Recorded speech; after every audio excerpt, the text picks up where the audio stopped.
সভাগুরুপ আমরা অন্তর্দ্বীপে সিধা মায়াপুরে মহাপ্রভুর আবির্ভাব স্থল গৌর লীলাভূমি জগৎপীঠ দর্শন করে আমরা রুদ্রদ্বীপে প্রবেশ করেছি। এই রুদ্রদ্বীপ ভক্তির কোন অঙ্গ কারো মনে আছে? সখ্য। কি ভক্তির অঙ্গ? সখ্য। অন্তর্দ্বীপ কি ভক্তির অঙ্গ? আত্মনিবেদন করেছেন তো সবাই? একদম মহাপ্রভুর চরণে না কার চরণে? টাকা পয়সা ধন দৌলতের চরণে না মহাপ্রভুর চরণে? হরি বল। গৌরাঙ্গ মহাপ্রভু কি। তা আমরা শ্রবণ করছি নবদ্বীপ ধাম মাহাত্ম্য, যেখানে নিত্যানন্দ প্রভু জীব গোস্বামীকে নিয়ে নবদ্বীপ ভ্রমণ করাচ্ছেন, বিভিন্ন জায়গার মাহাত্ম্য বর্ণনা করছেন, যেটা নবদ্বীপ পরিক্রমা খণ্ডে সচ্চিদানন্দ ভক্তি বিনোদ ঠাকুর লিখেছেন। আরেকটা ভক্তি বিনোদ ঠাকুরের লেখা আছে, সেটা হচ্ছে নবদ্বীপ ভাব তরঙ্গ। কারা কারা শুনেছেন নবদ্বীপ ভাব তরঙ্গ? কারা কারা পড়েছেন? এক দুইজন। নবদ্বীপ ভাব তরঙ্গ খুব সুন্দর।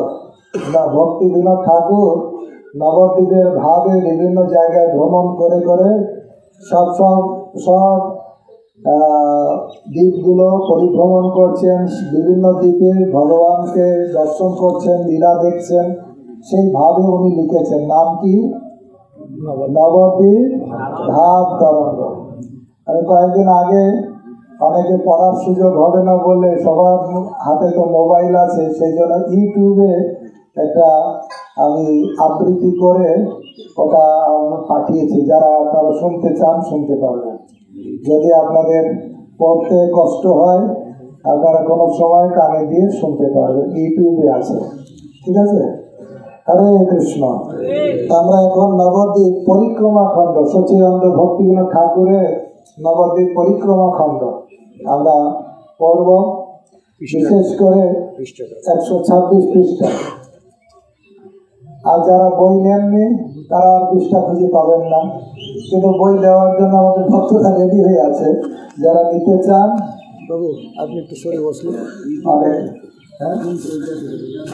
পদ্মনেত্র দাল জেপিএস এই ইউটিউবের চ্যানেলে আছে না?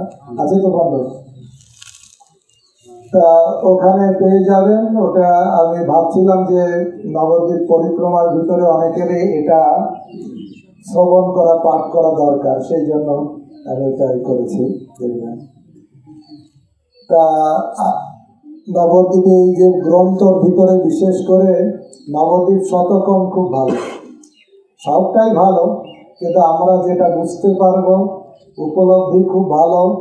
নবদ্বীপ ভাব তরঙ্গ, নবদ্বীপ পরিক্রমা খণ্ড আর এই নবদ্বীপ শতকম, এই তিনটে গ্রন্থ অন্তত।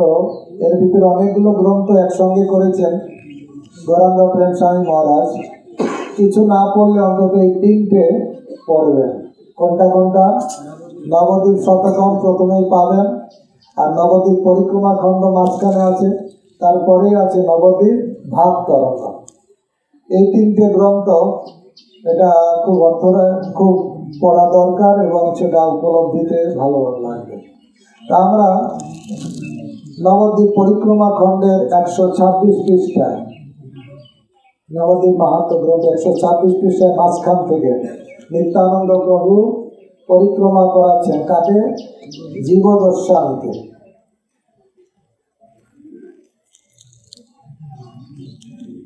এইসব পূর্ব কথা বলিতে বলিতে রুদ্রদ্বীপে উপনীত দেখিতে দেখিতে প্রভু নিত্যানন্দ বলে, এই রুদ্রখণ্ড ভাগীরথী প্রভাবে হইল 2 খণ্ড। লোকবাস নাই হেতা প্রভুর ইচ্ছায়, পশ্চিমের দ্বীপ দেখো পূর্ব পারে যায়। হেতা হইতে দেখো ওই শ্রী শঙ্করপুর, শোভা পায় গঙ্গা তীরে দেখো কত দূর। এখান থেকে দূরে শঙ্করপুরকে দেখিয়ে বলছিলেন যে ওই দেখো শঙ্করপুর, যেখানে দেখা যাচ্ছে আসলে মহাপ্রভুর, ঠিক আছে এখন ফোন করে দরকার, এটা হইতে দেখো ওই শ্রী শঙ্করপুর, শোভা পায় গঙ্গা তীরে দেখো কত দূর। শঙ্করাচার্য যবে করে দিগ্বিজয়, নবদ্বীপ জয় তথা উপস্থিত হয়। শঙ্করাচার্য যিনি হচ্ছেন শিবজি, কে?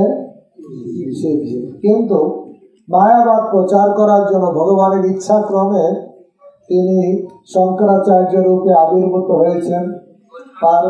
পার্বতীকে বলছেন, মায়াবাদম অসৎশাস্ত্রম প্রচ্ছন্ন বৈদ্যমুচ্যতে ময়ৈব বিহিতাং দেবী কলৌ ব্রাহ্মণ মূর্তিনা। কলিযুগে ব্রাহ্মণ মূর্তি ধারণ করে মায়াবাদ রূপ অসৎশাস্ত্র প্রচার করার জন্য আমি ব্রাহ্মণ মূর্তি ধারণ করে আবির্ভূত হব। ঠিক এই শঙ্করাচার্য তিনি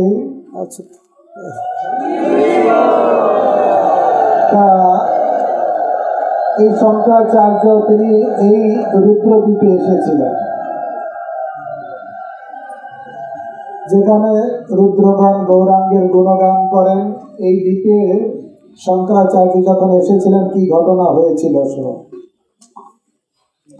শঙ্করাচার্য যাবে করে দিগ্বিজয়, নবদ্বীপ জয় তথা উপস্থিত হয়। মনেতে বৈষ্ণবরাজ আচার্য শঙ্কর, বাহিরে অদ্বৈতবাদী মায়ার কিঙ্কর। অন্তরে হচ্ছে পরম ভক্ত, শিবজি হচ্ছে শ্রেষ্ঠ ভক্ত। ভাগবতের শ্লোক আছে যে নিম্ন গানম যথা গঙ্গা, দেবনাম অচ্যুত তথা, পুরাণম বৈষ্ণবনাম যথা শম্ভু, পুরাণম ভাগবত তথা। অর্থাৎ হিমালয় থেকে যত নদী প্রবাহিত হয়েছে তার ভিতরে গঙ্গা শ্রেষ্ঠ, যত ভগবান আছে দেবতা আছে তার ভিতরে অচ্যুত ভগবান কৃষ্ণ শ্রেষ্ঠ, যত বৈষ্ণব আছে তার ভিতরে কে শ্রেষ্ঠ? শিব। বৈষ্ণবনাম যথা শম্ভু। আর যত পুরাণ আছে তার ভিতরে শ্রেষ্ঠ ভাগবত পুরাণ। কলিযুগে ভগবান ভাগবত রূপে আবির্ভূত হয়েছে। আবার কালকে না পরশুদিন চৈতন্য ভাগবত পড়ছিলাম। নিমাই যখন ছোটবেলায় ওনার নামকরণ করা হলো, তখন ধান, তারপরে রজত, কাঞ্চন, পুঁথি, বিভিন্ন দিয়ে ওনাকে বলো, বাবা কোনটা তোমার ভালো লাগে ধরো। তখন বৃন্দাবন দাস ঠাকুর লিখছেন, সকল ছাড়িয়া ভাই শ্রী সচিনন্দন, ভাগবত ধরি দিলেন আলিঙ্গন। সব কিছু ছেড়ে দিয়ে কি ধরলেন? ভাগবত। কারণ ভাগবত হচ্ছে কৃষ্ণতুল্য। কৃষ্ণতুল্য ভাগবত বিভু সর্বাশ্রয়, প্রতি শ্লোকে প্রতি অক্ষরে নানা কথা কয়। কৃষ্ণ যখন এই জগৎ থেকে চলে গেছেন, ভগবান আবার ভাগবতের ভিতরে নিজেকে প্রকাশিত করেছেন। তাই বৈষ্ণব হচ্ছেন শিব, তাই অন্তরে তিনি পরম বৈষ্ণব। আর বাইরে ভগবানের আদেশ পালন করার জন্য যারা নাস্তিক, যারা ভগবানকে মানে না, তাদের একটা আলাদা দল করে দিয়ে আলাদা করে দেওয়া। ভক্তিবিনোদ ঠাকুরের ভাষা একটা জায়গায় আছে, তুমি যা বুঝেছো ভালো তাই নিয়ে কাটো কালো। মানে তাদেরকে বলছে যে তোমরা যা বুঝেছো ওই নিয়ে আলাদা হয়ে যাও, তো ডিস্টার্ব করো না। তো তা আসলে শঙ্করাচার্যের কাজ হচ্ছে এটা, যারা মায়াবাদ তাদেরকে আলাদা করা। নবদ্বীপে জয় তত, নিজের রুদ্র অংশ সদা প্রতাপে প্রচুর, প্রচ্ছন্ন বৈদ্যের মতো প্রচারেতে সুর। প্রভুর আজ্ঞায় রুদ্র এই কার্য করে, আইলেন জগতে নদিয়ান গড়ে। এই শঙ্করাচার্য যখন নবদ্বীপে এসেছিলেন তখন কি হয়েছিল? মহাপ্রভু বলছেন, তোমার ওইসব কাজ এখানে চলবে না। কি কাজ? এই তোমার মায়াবাদ প্রচারটা নবদ্বীপ বাদ দিয়ে অন্য জায়গায় করো। স্বপ্নে প্রভু গৌরচন্দ্র দিলা দর্শন, কৃপা করি বলে তারে মধুর বচন। তুমি তো আমার দাস মম আজ্ঞা ধরি, প্রচারিছ মায়াবাদ বহু যত্ন করি। এই নবদ্বীপ ধাম মম প্রিয় অতি, এটা মায়াবাদ কবু না পাইবে গতি। তুমি আমার প্রিয়, তুমি তো আমার আদেশ অনুসারে মায়াবাদ প্রচার করছো, সব জায়গায় করো, শুধু এই নবদ্বীপ বাদ। এখানে তোমার ওই মায়াবাদ কোনো কার্যকরী হবে না, তুমি এখান থেকে হটো। বৃদ্ধ শিব হেতা পৌর মায়ারে লইয়া, কল্পিত আগম গণে দেন প্রচারিয়া। মম ভক্ত গণে দেশ করে যেই জন, তার কেবল কেহ করেন বঞ্চন। আসলে যারা আমার ভক্তের প্রতি বিদ্বেষ পরায়ণ হবে, তাকে তুমি ডিস্টার্ব করতে পারো, তারা মায়াবাদের দ্বারা প্রভাবিত করতে পারো, কিন্তু এই নবদ্বীপে সবাই তো আমার ভক্ত, এখানে তোমার বিজনেস চলবে না। এই স্থানে সাধারণে মম ভক্ত হয়, দুষ্ট মত প্রচারের স্থান ইহা নয়। আমার এখানে নবদ্বীপে সবাই আমার ভক্ত। গৌরাঙ্গ গৌরাঙ্গ গৌরাঙ্গ, এখানে সবাই গৌরাঙ্গের ভক্ত বলছে, তাই তোমার বিজনেস এখানে চলবে না, তোমার মায়াবাদ এখানে কোনো কার্যকরী হবে না, তুমি এখান থেকে যাও।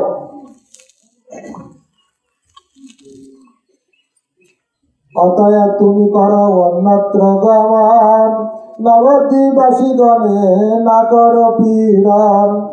স্বপ্নে নবদ্বীপ তত্ত্ব জানিয়া তখন, ভক্তাবেশে অন্য দেশে করিল গমন। তখন শঙ্করাচার্য মহাপ্রভুর আদেশ ছিল ধার্য করে এখান থেকে মায়াবাদ প্রচার করার জন্য অন্য জায়গায় গেলেন। এই রুদ্রদ্বীপ হয় রুদ্রগণ স্থান, এটা রুদ্রগণ গৌর গুণ করে গান। একাদশ রুদ্র কি গান করে? গৌরাঙ্গ গৌরাঙ্গ গৌরাঙ্গ গৌরাঙ্গ গৌরাঙ্গ গৌরাঙ্গ গৌরাঙ্গ গৌরাঙ্গ গৌরাঙ্গ গৌরাঙ্গ গৌরাঙ্গ গৌরাঙ্গ গৌরাঙ্গ গৌরাঙ্গ গৌরাঙ্গ গৌরাঙ্গ গৌরাঙ্গ গৌরাঙ্গ গৌরাঙ্গ। সবাই মিলে গৌরের গুণগান করে, এমনকি শিবজিও।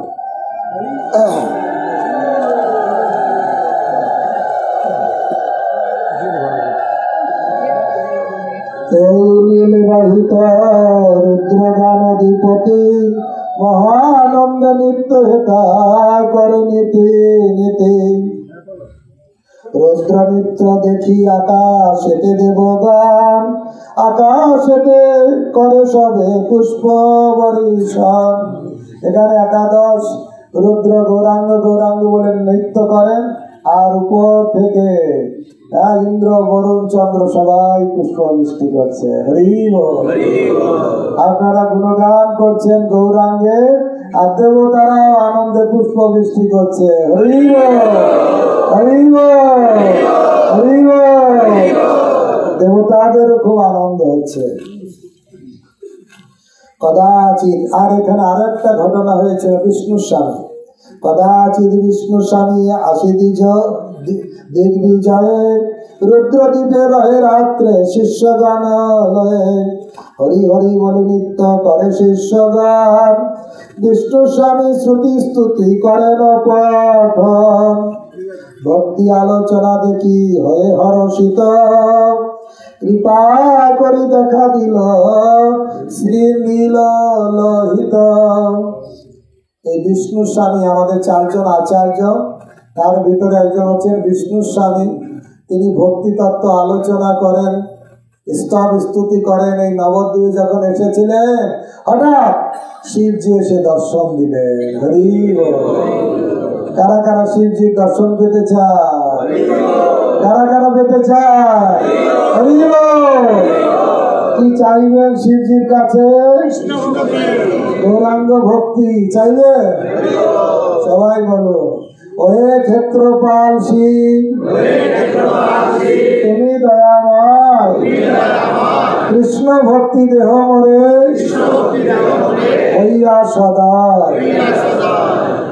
দেখেছেন লেখা আছে কোথায়?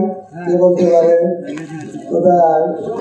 জগৎপীঠে শিবজির সামনে লেখা আছে না? হরি বল।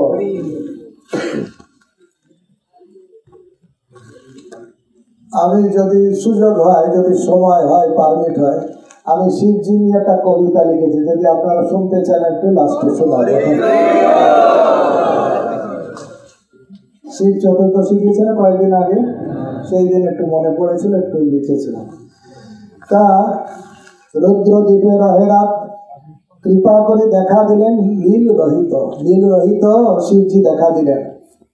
বৈষ্ণব সবাই রুদ্র হইল উপনীত। বিষ্ণু স্বামী ভক্তরা বিষ্ণু স্বামী সেই সবাই শিবজি উপনীত হলেন। দেখি বিষ্ণু স্বামী অতি হইলে চমকিত, কর জুড়ি স্তব করে বিষ্ণু ততক্ষণ। দয়াত হইয়া রুদ্র বলেন বচন, তোমার বৈষ্ণব জন মম প্রিয় অতি। ভক্তি আলোচনা দেখি তুষ্ট মম মতি। বিষ্ণু স্বামী কোন সম্প্রদায়ের আচার্য? রুদ্র সম্প্রদায়ের আচার্য। এই জন্য তোমাকে আমি খুব ভালোবাসি, তোমার ভক্তদের। বর মাগ দিব আমি হইয়া সদায়, বৈষ্ণবে অদে মোর কিছু নাই হয়। দণ্ডবত প্রণামিয়া বিষ্ণু মহাশয়, কর জুড়ি বর মাগে প্রেমানন্দময়। এই বর দেহ প্রভু আমার সভাকারে, ভক্তি সম্প্রদায় সিদ্ধি লভিয়ত্ত পরে। পরময় আনন্দে রুদ্র বর দিল দান, নিজ সম্প্রদায় বলি করিল আখ্যান। শিবজি বলে তুমি আমার সম্প্রদায়ের অন্তর্ভুক্ত হবে, আমার সম্প্রদায়ের আচার্য হবে। রুদ্র সম্প্রদায় আচার্য বিষ্ণু স্বামী। সেই হইতে বিষ্ণু স্বামী স্বীয় সম্প্রদায়, শ্রী রুদ্র নামেতে খ্যাতি দিয়ান আছে গায়। রুদ্র কৃপা বলে বিষ্ণু এই স্থানে রহিয়া, ভজিল শ্রী গৌরচন্দ্র প্রেমের লাগিয়া। গৌরাঙ্গ মহাপ্রভুর ভজনা করলেন কে? কার আদেশ ক্রমে? কার আশীর্বাদ পেয়ে? ভগবান শিবের আশীর্বাদ পেলেন আর গৌরাঙ্গের ভজনা করলেন। কেন? ভক্তি লাভের জন্য। এই জন্য নরোত্তম দাস ঠাকুর বলেছেন, গৌরাঙ্গ মহাপ্রভুর কাছে যদি কেউ ভজনা করে, এমনকি কেউ ভজনা না করলেও মহাপ্রভু তাকে প্রেম দিয়ে দেয়। এমন দয়ালু আর কোথাও কেউ আছে? রাম আদি অবতারে ক্রোধে নানা অস্ত্র ধরে, অসুরের করিল নিধন। এবে অস্ত্র না ধরিলা, প্রাণে কারো না মারিলা, হৃদয় শোধন করিল সবাই। অন্যান্য অবতারে অসুরকে মারণ করেছে, কিন্তু নবদ্বীপে গৌরাঙ্গ মহাপ্রভু জগাই মাদাইকে কি করেছে? উদ্ধার করে দিয়েছেন। হরি বল। নরোত্তম দাস ঠাকুর একটা বিশেষ পথ, সবাই আমার সঙ্গে বলবেন। গৌর দ্বিজ নটরাজে বান্ধব হৃদয় মাঝে, কি করিবে সংসার সম। নরোত্তম দাসে কয়, গোরা সম কেহ নয়, না ভজিতে দেয় প্রেমধন। কোনো ভগবান কোন দেব দেবতা দেখেছেন ভজনা না করলেই কিছু দেবে? আর মহাপ্রভু এমন দয়ালু নরোত্তম দাস ঠাকুর বলছেন, না ভজিতে দেয় প্রেমদা। গৌরাঙ্গ গৌরাঙ্গ। এখানে শঙ্করাচার্য এসে গৌরাঙ্গ মহাপ্রভু দর্শন পেয়েছেন। বিষ্ণু স্বামী শিবের আদেশ ক্রমে গৌরাঙ্গের ভজনা করছেন। কি হলো তারপরে? শুধু একটু ভজনা না করলেই যাকে মহাপ্রভু কৃপা করেন, আর বিষ্ণু স্বামী ভজনা করলেন কি দর্শন কি পাবে কি পাবে না, কি মনে হয়? দেখুন তাহলে,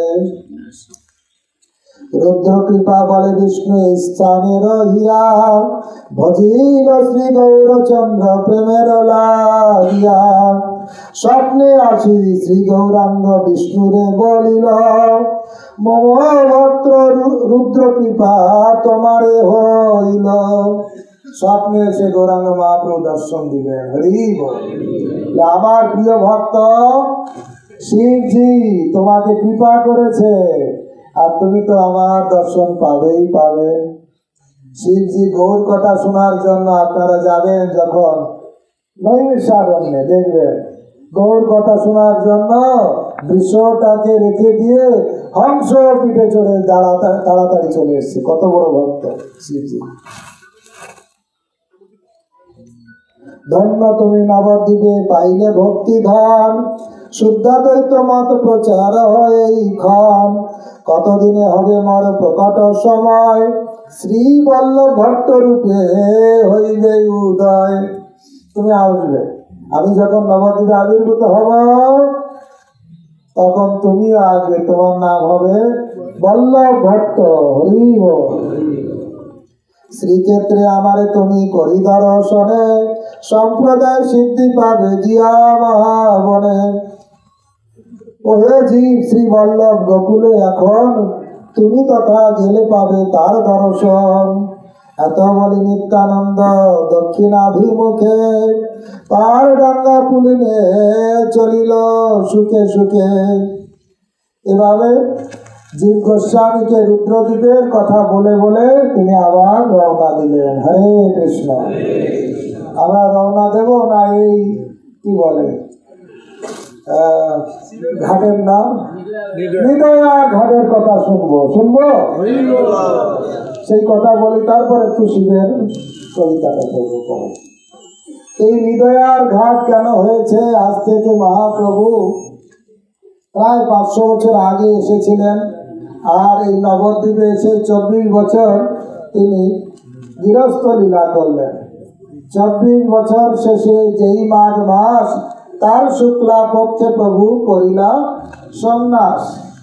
মহাপ্রভু যেদিন সন্ন্যাস গ্রহণ করবেন, আপনারা শুনেছেন, সবাই ভক্তরা কেন যে আসছে বাড়িতে কেউ জানে না, কি যেন এক অদ্ভুত আকর্ষণে সারা নবদ্বীপবাসীরা ছুটে ছুটে আসছে মহাপ্রভুর বাড়িতে, মহাপ্রভুকে দর্শন করছেন, প্রণাম করছেন। আর সেই দিনে সবাইকে উনি আশীর্বাদ করছেন। আর সেই দিনে আপনারা জানেন, যেদিন গৃহ ত্যাগ করবেন, শ্রীধর একটা লাউ নিয়ে এসেছিল, আর মাকে বলছিলেন, মা এই লাউ দিয়ে কিছু করো। আর সঙ্গে সঙ্গে আর একজন সুকৃতি ব্রাহ্মণ, উনি কিছু দুধ নিয়ে এসেছিলেন, বলেছিলেন এই লাউ আর দুধ দিয়ে কি লাউয়ের লকলকি বা পায়েস করো। তাই বলা হচ্ছে সন্ন্যাস গ্রহণের আগে মহাপ্রভু এই লাউ খেয়েছিলেন। এই জন্য অনেকে বলেন তাদের লাউ বানাইল মোরে বলিরা। তা আসলে মহাপ্রভু সেই দিন সবাইকে কৃপা করছেন, আশীর্বাদ করছেন। সেই দিন রাত্রে যখন বিশ্রাম করেছেন, আর সচী মাতা তো আগের থেকে জানেন, কারণ মহাপ্রভু 5 জনকে বলেছিলেন, নিত্যানন্দ প্রভু বলেছিলেন এই 5 জনকে জানাবে যে আমি সন্ন্যাস গ্রহণ করব, কাটোয়াতে যে আমি সন্ন্যাস গ্রহণ করব আগামী সংক্রান্তিতে। তার ভিতরে 5 জনের ভিতরে সচী মাতা ছিলেন, নিত্যানন্দ প্রভু, গদাধর মুকুন্দ চন্দ্রশেখর আচার্য, এনারা জানতেন, সচী মাতাও জানতেন আজ আমার নিমাই সন্ন্যাস গ্রহণ করে চলে যাবে। তাই মহাপ্রভু যে ঘরে শুয়েছিলেন তার বাইরে তিনি বসেছিলেন এরকম একটা পিলারে হেলান দিয়ে, সারা রাত তিনি ঘুমাননি, কখন নিমাই গৃহ ত্যাগ করে চলে যায়।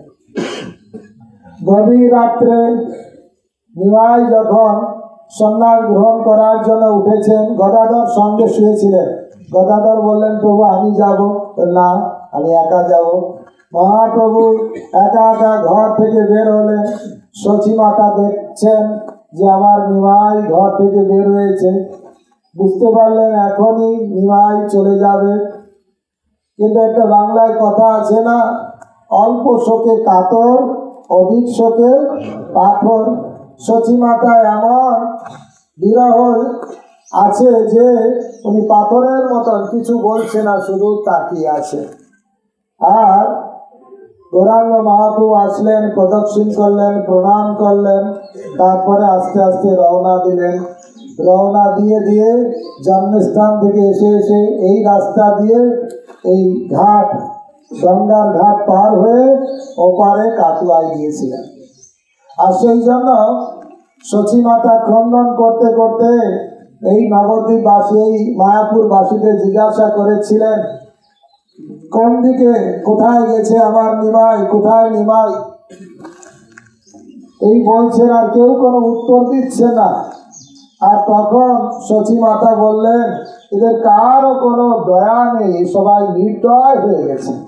আর তখন থেকে এই ঘাটের নাম হয়েছে হৃদয়ার ঘাট। গৌরাঙ্গ মহাপ্রভু সন্ন্যাস গ্রহণের লীলা কথা লোচন দাস ঠাকুর তার কীর্তনে লিখেছেন। শয়ন মন্দিরে গৌরাঙ্গ সুন্দর, উঠিলা রজনী শেষে, মনে দৃঢ় আশ করিব সন্ন্যাস, ঘুচাবো এসব বেশে। ওই চন ভাবিয়া মন্দির তেজিয়া, আইলা সুরধ্বনির তীরে, দুই কর জুড়ি নমস্কার করি, পরশ করিল নীরে। গঙ্গা পরিহরি নবদ্বীপ ছাড়ি, কাঞ্চন নগর পথে, করিলা গমন শুনি সর্বজন, বজর পড়িল মাথে। পাষাণ সমান হৃদয় কঠিন, সেহ শুনি গলি যায়, পশু পাখি জুড়ে গলয় পাথারে, এ দাস লোচন গায়। এই সন্ন্যাস লীলার কথা লোচন দাস ঠাকুর এইভাবে কীর্তন ছলে তিনি বর্ণনা করেছেন। মহাপ্রভু যখন সন্ন্যাস গ্রহণ করার জন্য এই গঙ্গা পার হয়ে কাটোয়ায় গিয়েছিলেন, সেখানে আপনারা জানেন আগের থেকে আরেকজন ভক্ত উপস্থিত ছিলেন, কেশব ভারতী। উনি সন্ন্যাস দেওয়ার জন্য ওখানে উপস্থিত ছিলেন, অথবা মহাপ্রভু সন্ন্যাস নেওয়ার জন্য ওখানে গেলেন। আর সন্ন্যাস গ্রহণের আগে মস্তক মুন্ডন করতে হয়। মধু নাপিত মস্তক মুন্ডন করার জন্য অনেক চেষ্টা করছিলেন, আর কান্না করে করে ভাসিয়ে দিচ্ছেন, আর মস্তক মুন্ডন করতে পারলেন না।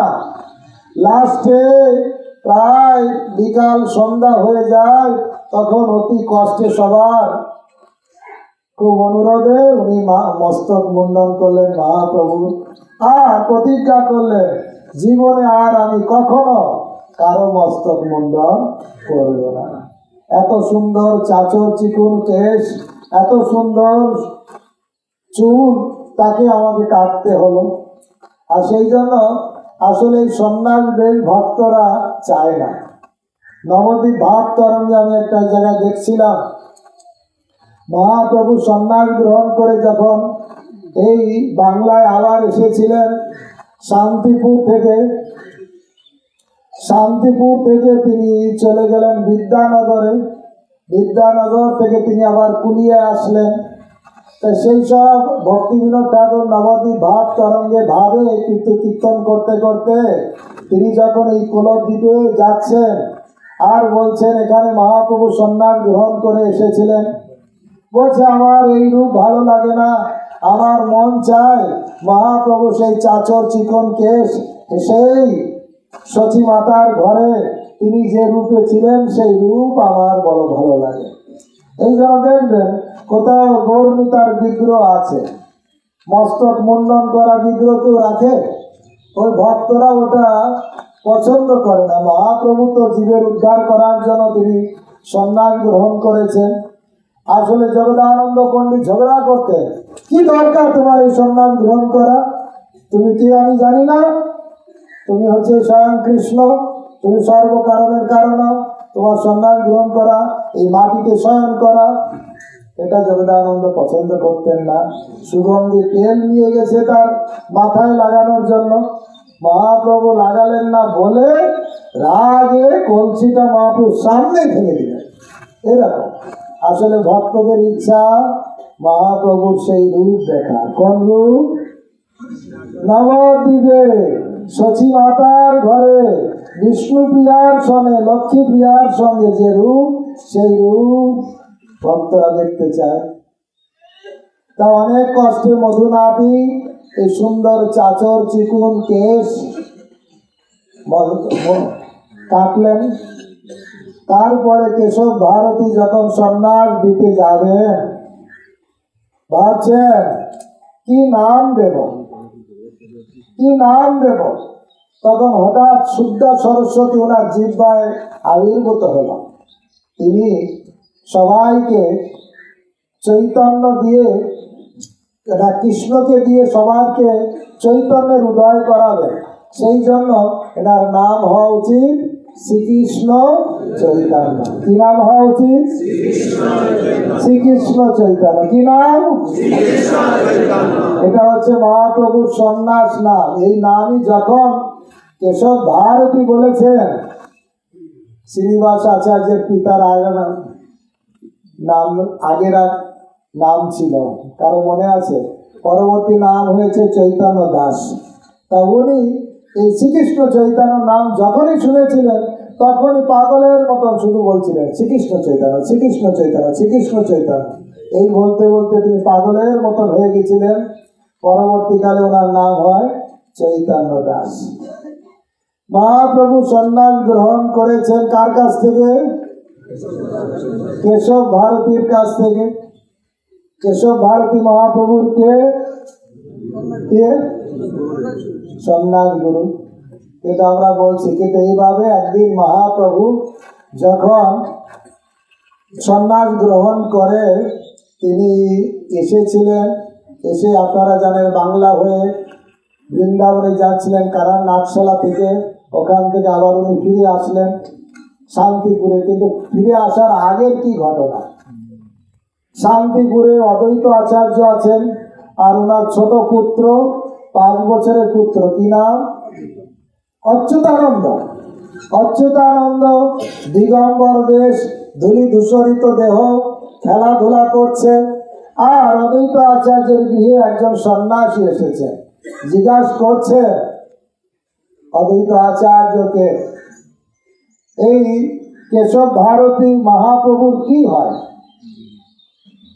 তখন বলছেন, আপনি আগে এসেছেন হে সন্ন্যাসী, আপনি চরণ ধৌত করুন, রেস্ট নিন, পরে আপনার যত প্রশ্ন সব প্রশ্নের উত্তর আমি দেব। বুঝলে না, আমি আগে কিছু করবো না, আগে আমি উত্তর চাই যে কেশব ভারতী মহাপ্রভুর কি হয়। তখন অদ্বৈত আচার্য মনে মনে ভাবলেন, যদিও তিনি স্বয়ং ভগবান, কিন্তু এই জগতে লীলাবিলাস করার জন্য কেশব ভারতীর কাছে সন্ন্যাস নিয়েছেন। তাই অদ্বৈত আচার্য বলে দিলেন, কেশব ভারতী হচ্ছে মহাপ্রভুর সন্ন্যাস গুরু। বলার সঙ্গে সঙ্গে অচ্যুতানন্দ, ছোট্ট বালক, 5 বছরের বালক, খেলাধুলা করছিল, গায়ে ধুলোবালি মাখা, দিগম্বর দেহ, ছুটতে ছুটতে এসে বাবার কাছে বলছে, বাবা তুমি কি কথা বললে? তোমার মুখ থেকে এইরকম কথা কি করে বের হলো? কি করে? যিনি 14 ভুবনের গুরু, তার আবার গুরু? চৈতন্য চৈতামৃতে বলা আছে 14 ভুবনের গুরু চৈতন্য গোসাই, তার গুরু এই কোন শাস্ত্রে নাই। তার আবার গুরুকে, যিনি হচ্ছে 14 ভুবনের সবার গুরু, আর তার আবার গুরু? না তুমি বাবা কি করে এই কথাটা বললে, তোমার মতন মানুষ কি করে এই কথাটা বললে, মনে হয় কলিযুগ একদম শেষের দিকে চলে এসছে, নতুবা তোমার মুখ থেকে এই কথাটা কি করে হবে। কে বলছে? 5 বছরের দিগম্বর বেশ, ধুলো বিস্মরিত শরীর, অচ্ছুতান।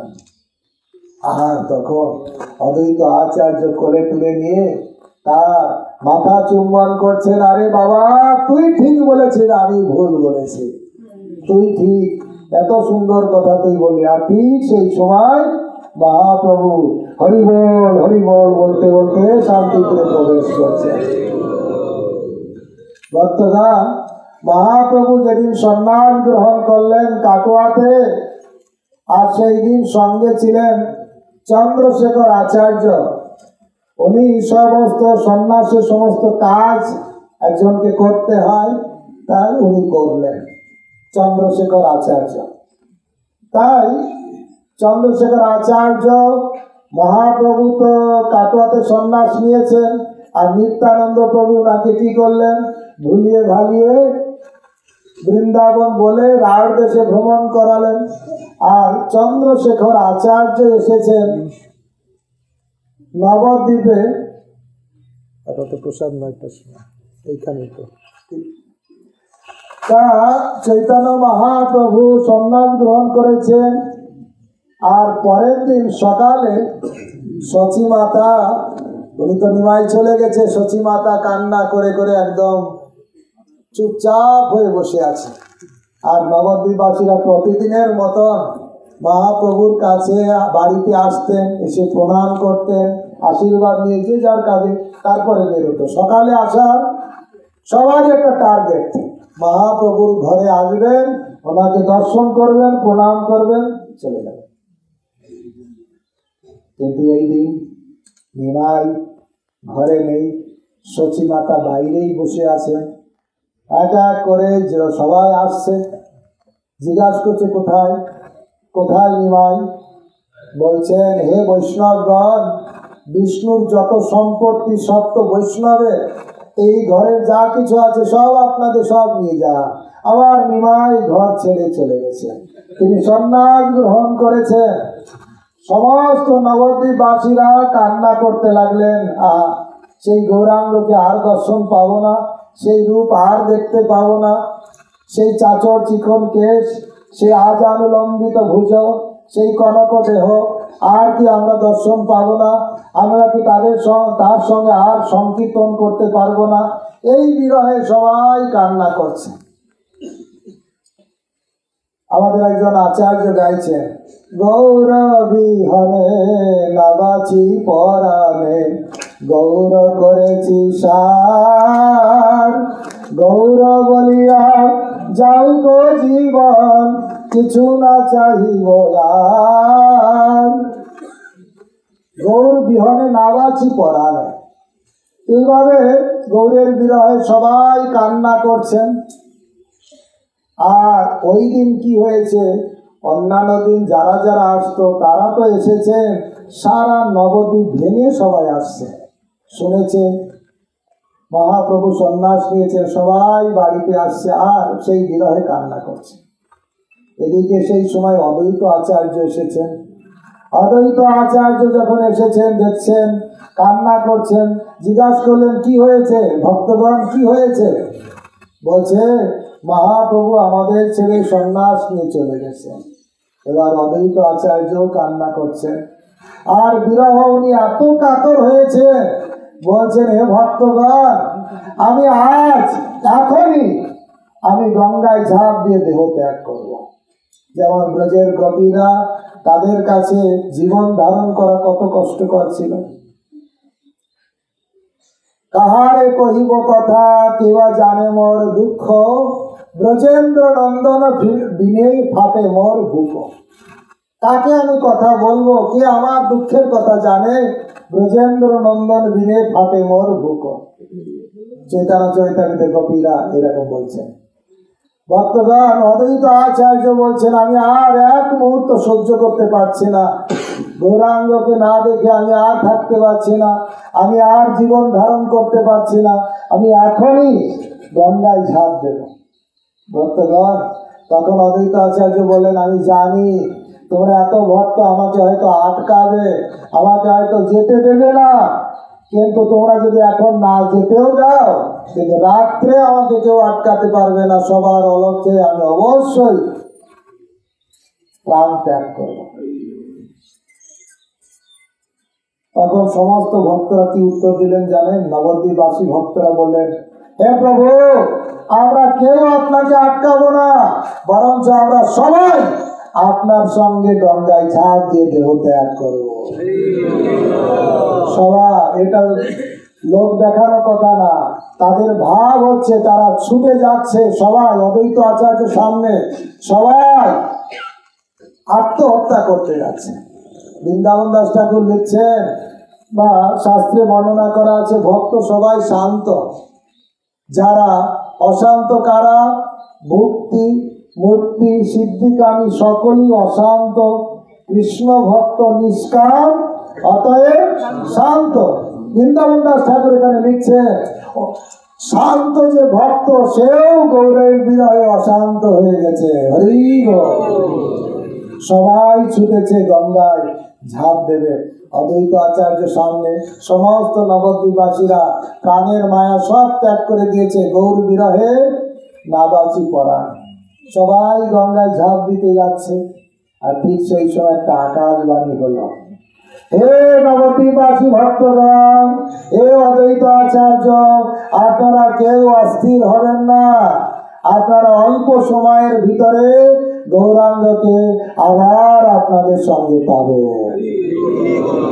আর তাই আমরা দেখি নিত্যানন্দ প্রভু ভুলিয়ে ভালিয়ে রাতদের ভ্রমণ করিয়ে করিয়ে বৃন্দাবন মনে করিয়ে তাকে যমুনা বলে গঙ্গাতেই স্নান করালেন। মহাপ্রভুকে আপনারা জানেন ঘটনা, চৈতন্য চৈতামৃতের মধ্য লীলায় সুন্দরভাবে বর্ণনা আছে। চৈতন্য ভাগবত অনুসারে বর্ণনা আছে, নিত্যানন্দ প্রভু সোজা চলে গেছিলেন, মহাপ্রভুকে তো গঙ্গার ঘাটে স্নান করালেন যমুনা মনে করে দিয়ে। অদ্বৈত আচার্যকে খবর দিয়েছেন, নৌকা নিয়ে আসুন, মহাপ্রভু ওপারে যাবেন, শুকনো বস্ত্র নিয়ে আসুন, প্রসাদের আয়োজন করুন, আর ওখানে আমরা প্রসাদ পাব। এই কথা খবর দিয়েছেন। আর নিজে উনি চৈতন্য ভাগবত অনুসারে নিজে উনি গঙ্গায় ঝাঁপ দিয়ে উনি সোজা সচী মাতার কাছে এসেছেন। কারণ মহাপ্রভু আসবেন শান্তিপুরে, সচী মাতা এখানে চৈতন্য ভাগবতে বর্ণনা করা আছে, মহাপ্রভু সন্ন্যাস গ্রহণ করেছেন যেদিন থেকে, সেই দিন থেকে তার দ্বাদশ উপবাস, দ্বাদশ মানে 12 দিন খাওয়া দাওয়া জল সব বাদ দিয়েছেন। কে? সচী মাতা। এসে দেখছেন সচী মাতা পাগলের মতন, মহাপ্রভুর বিরহে পাগলের মতন, যেমন কৃষ্ণের বিরহে কে যশোদা মা পাগলের মতন হয়ে গেছিলেন, ঠিক সচী মাতা সেরকম পাগলের মতন বিড় বিড় করে বলে। আবার কাউকে দেখলে বলে, ও তোমরা কি মথুরাবাসী? আমার রামকৃষ্ণ ভালো আছে তো? ও আমার রামকৃষ্ণ এটা পছন্দ করে, তাই আমি আনতে গেছিলাম। আবার ওই ওই ওই অক্রুর এসেছে, ওই সিনা বাচ্চা, ওই আবার রামকৃষ্ণকে মনে আবার নিয়ে যাবে। এইরকম শুরু কথা, পাগলের মতো সেই বিরহ বিদুর অবস্থা সেইভাবে যখন আছে। নিত্যানন্দ প্রভু এসে বলেন, মা গো, তোর নিমাই এসেছে। কোথায় কোথায়? আমার নিমাই কোথায়? শান্তিপুরে এসেছে। চলো চলো মা, শান্তিপুরে নিমাইকে দেখবে।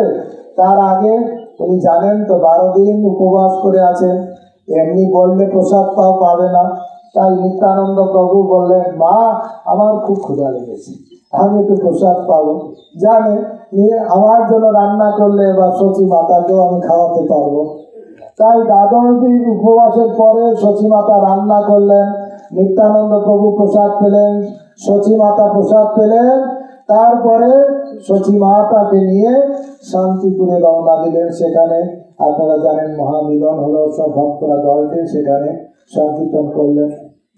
এভাবে মহাপ্রভু সন্ন্যাস গ্রহণ করে তিনি 10 দিন শান্তিপুরে ছিলেন। তারপরে গঙ্গার পার হয়ে হয়ে তিনি সচী মাতার আদেশ ক্রমে মা তো আমি তো সন্ন্যাস গ্রহণ করেছি, আমি কি করি? বলছে, বাবা তুমি যদি ঘরে থাকো তো আমার বড় সুখ, কিন্তু আমার ঘরে থাকলে লোকেরা যদি তোমার নিন্দা করে সেটা আমার বড় দুঃখ। তাই আমি চাই তুমি বৃন্দাবনে অত দূর যেও না। তুমি, কারণ ভক্তরা শিখিয়ে দিচ্ছে, মা গো তুমি যদি বলো তাহলে নিমাই এই জগন্নাথ পুরীতে থাকবে, আর জগন্নাথ পুরী কাছাকাছি, আমরা একটু দেখতে পাবো। তাই নবদ্বীপ ভক্তদের সঙ্গে আলোচনা করে সচী মাতা বললেন, নিমাই তুমি বৃন্দাবনে যেও না, তুমি যাবে নীলাচলে, কারণ নীলাচল আর নবদ্বীপ একটা বাড়ির দুটো ঘরের মতো। নীলাচল থেকে অনেকেই আসবে গঙ্গা স্নান করতে, তোমার খবরাখবর পাবো। বাংলারও অনেক ভক্ত যাবে নীলাচলে জগন্নাথ দর্শন করতে, সেখানে তোমার খবরাখবর পাবো। তাই তুমি এখানে থাকো। তাই মায়ের আদেশ ক্রমে বৃন্দাবনে না গিয়ে নীলাচলে অবস্থান করলেন। গৃহস্থ লীলায় 24 বছর, সন্ন্যাস লীলায় 24 বছর। 24 বছরের ভিতরে 6 বছর গমনাগমন আর 6 বছর নীলাচলে, টোটাল 18 বছর নীলাচলে ছিলেন। 6 বছর গমনাগমন করলেন, 18 বছর নীলাচলে। 18 বছরের ভিতরে 6 বছর তিনি সংকীর্তন করলেন ভক্ত সঙ্গে। লাস্ট 12 বছর রাধিকার ভাব জ্বলছে উদ্ধব দর্শনে, সেই মতো ভাব প্রভুর হয় রাত্রি দিনে। রাত দিন উদ্ধবকে দেখে ব্রজের কবিরা, রাজা রানীরা যেভাবে একদম পাগলের মতন, ঠিক মহাপ্রভু লাস্ট 12 বছর সেইভাবে, সেই কোথাও মুখ ঘষতেন, কোথাও আটকে রাখা হতো, চলে যেতেন, হাত পা গুলো ভিতরে ঢুকে যেত, কোথাও কখনো হাত পা গুলো লম্বা হয়ে যেত। কৃষ্ণ বিরহে সেই দশা। কি করতেন? 2 জন ওনার সঙ্গী ছিলেন। মহাপ্রভু ছিলেন কার ভাবে ভাবিত? রাধা ভাব অঙ্গী করি রাধার বরণ ধরি, রাধা ভাব নিয়েছেন। আর কৃষ্ণলীলায় উনি যখন খুব বিরহ কাতর হতেন, ওনার 2 জন সখী ওনাকে সাহায্য করতেন। কে? ললিতা আর বিশ্বকা। এখানেও মহাপ্রভু রাধারানীর ভাব, আর সেই ললিতা বিশ্বকা হয়েছেন, ললিতা হচ্ছেন স্বরূপ দামোদর, আর বিশ্বকা হচ্ছেন রামানন্দ রায়। চণ্ডীদাস বিদ্যাপতি রায়ের নাটক গীতি, কর্ণামৃত শ্রীগীত গোবিন্দ, স্বরূপ রামানন্দ শোনে মহাপ্রভু রাত্রি দিনে শোনে গায় অপূর্ব আনন্দ। এই 6টা গ্রন্থ মহাপ্রভু রাধারানীর ভাবে ললিতা বিশ্বকা স্বরূপ দামোদর রামানন্দ রায়ের সঙ্গে আলোচনা করতেন। এইভাবে উনি সন্ন্যাস জীবন কাটিয়েছেন। হরে কৃষ্ণ কৃষ্ণ কৃষ্ণ হরে হরে, হরে রাম রাম রাম হরে হরে। হরে কৃষ্ণ। কবিতাটা বলব আছে।